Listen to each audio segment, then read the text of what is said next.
Okay, we are continuing to our discussion of the invisible hand. For a repetition, we can talk about the basic mechanisms underlying invisible hand.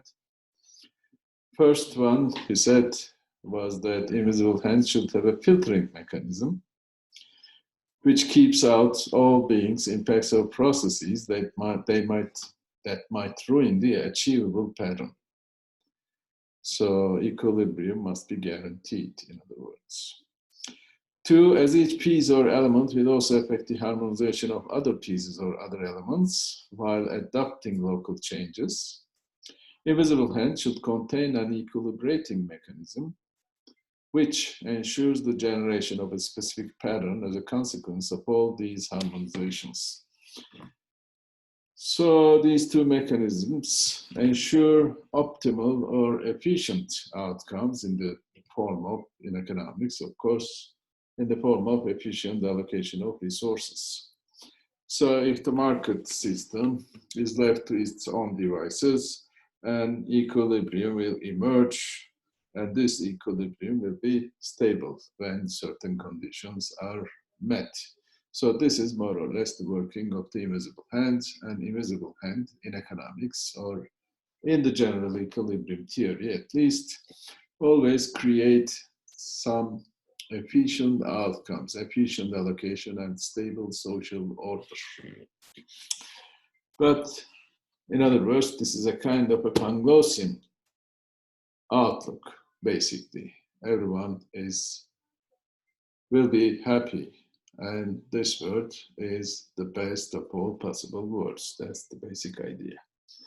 There was, we said, another interpretation of the notion of invisible hand, which is not radically different from the liberal ones. It's understandable because Hayek himself is a liberal also. But in this conception of invisible hand of Hayek's, in other words, it's a little more colorful, I would say, or it's somewhat deeper than the version of the general equilibrium analysis. Version of invisible hand, I mean. So, according to Hayek, I have also mentioned this before, he's very critical of formal general equilibrium models, such as the model of walruses and other neoclassical general equilibrium models, basically because he argues, or most Austrian schools argue, that competition is a dynamic process, so it's not a static one. So this was maybe one of the most important distinctions between the neoclassical economics and the Austrian school. Austrian school sees the market system more or less in a flux, so to speak. In other words, everything happens, especially competition, which is the basic tendency of capitalism or basic outcome of the working of the market. And competition is a dynamic process, and in this dynamic process, there may be some inefficiencies.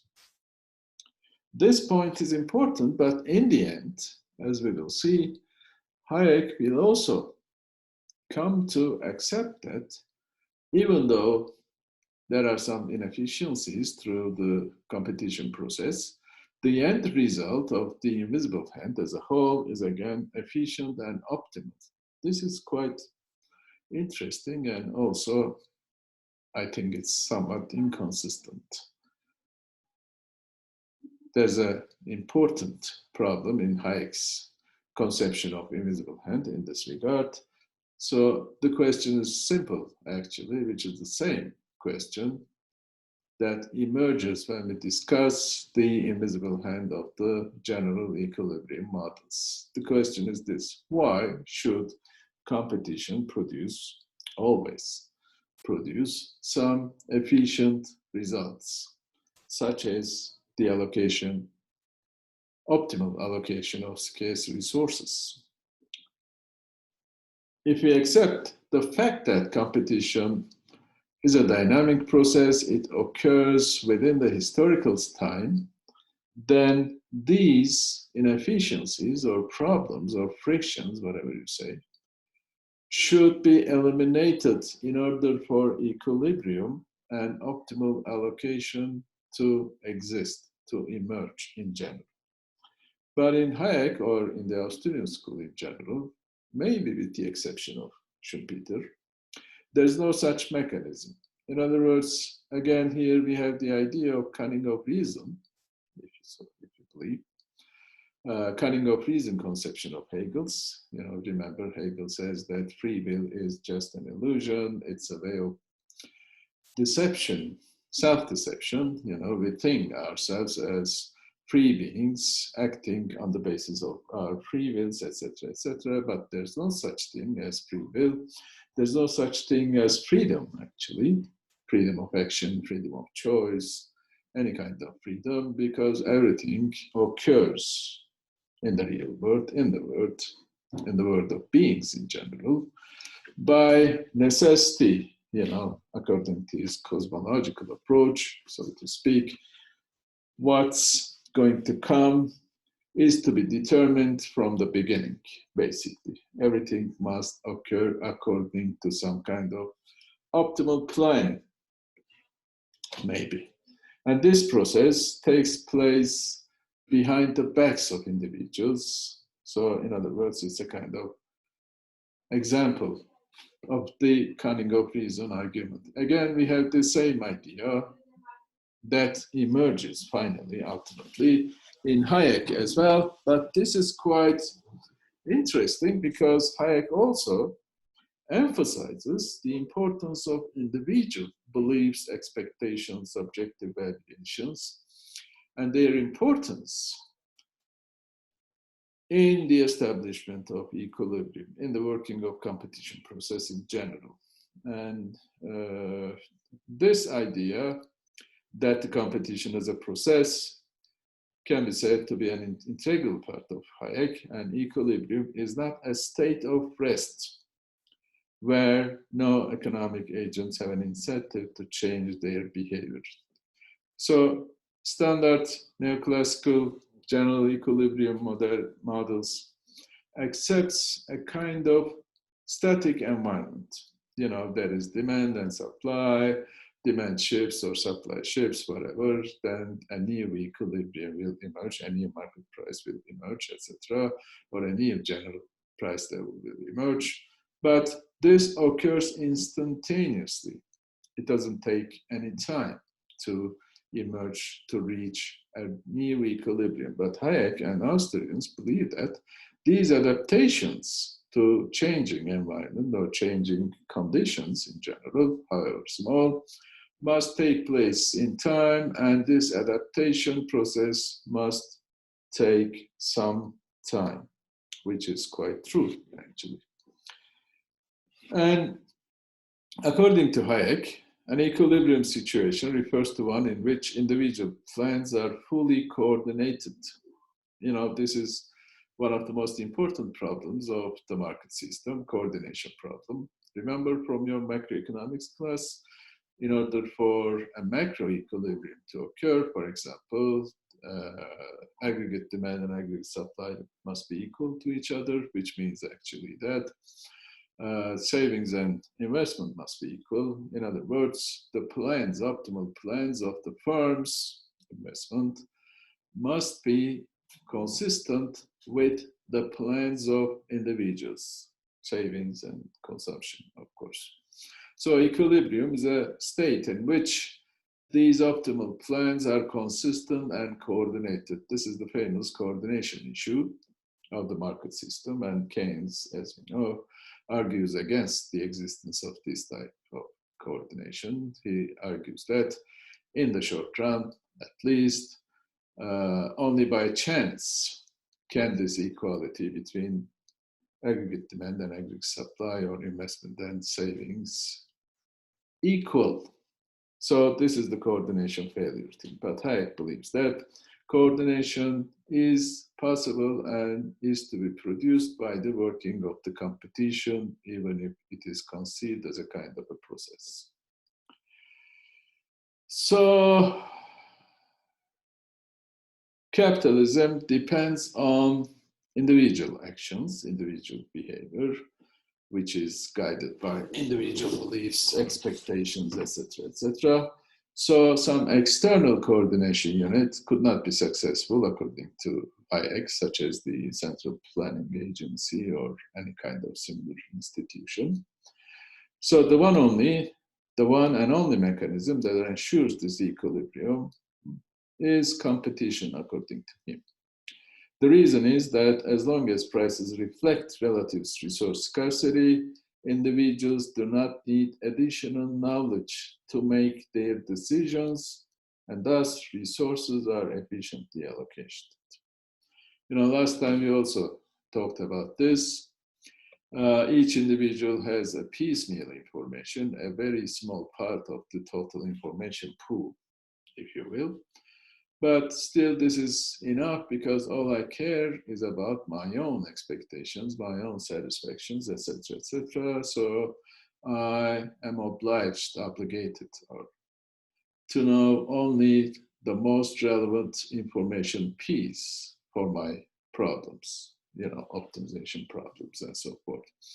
But the market mechanism through the price system can collect, process, and disseminate this information so that prices can reflect the relative resource scarcity. When there's a high price in any specific market, it means that this good in question is relatively scarce relative to the other commodities or other goods in general. In that sense, we are talking about relative resource scarcity.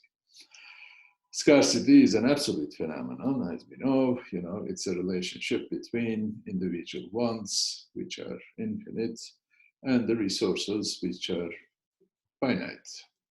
So, but in terms of relative resource scarcities, we can trust the price mechanism because price mechanism is capable of collecting and processing these small piecemeal information at the hands of different individuals, and it is capable of coordinating these plans.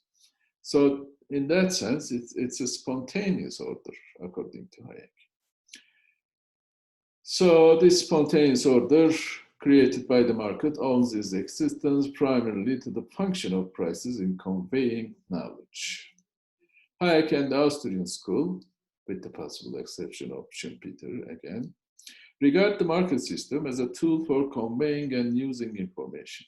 This tool operates via competition, which is idealized like competitive equilibrium and characterized by a dynamic process rather than a stationary one.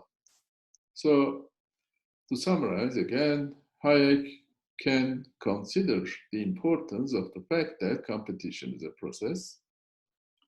But at the same time, even if this competition exists as a dynamic process, it will always create some efficient outcomes in the form of efficient allocation of resources. So it's an important coordination agency, so to speak, or coordinating institution. The beauty of this institution is that no external agency or authority can or should, I would say, intervene into the working of this. It emerges spontaneously and it works independently of individual actions in that particular sense. So this is very interesting, but still it reaches the same conclusion with that of general equilibrium models, formal general equilibrium models, basically. And also this competitive process works through the enterprise activity. Hayek regarded the role of the entrepreneurs as a type of discovery procedure whereby they constantly search for unexploited opportunities that can also be taken advantage by others.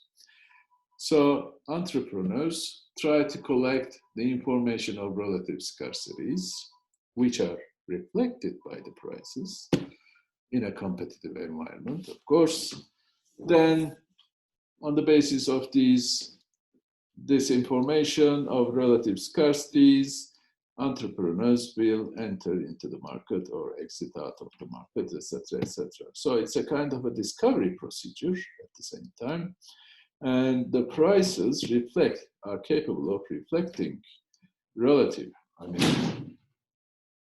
information on relative scarcities, and the basic role of the entrepreneur is to collect these information and try to act accordingly so as to have maximum profit, as in the neoclassical general equilibrium model.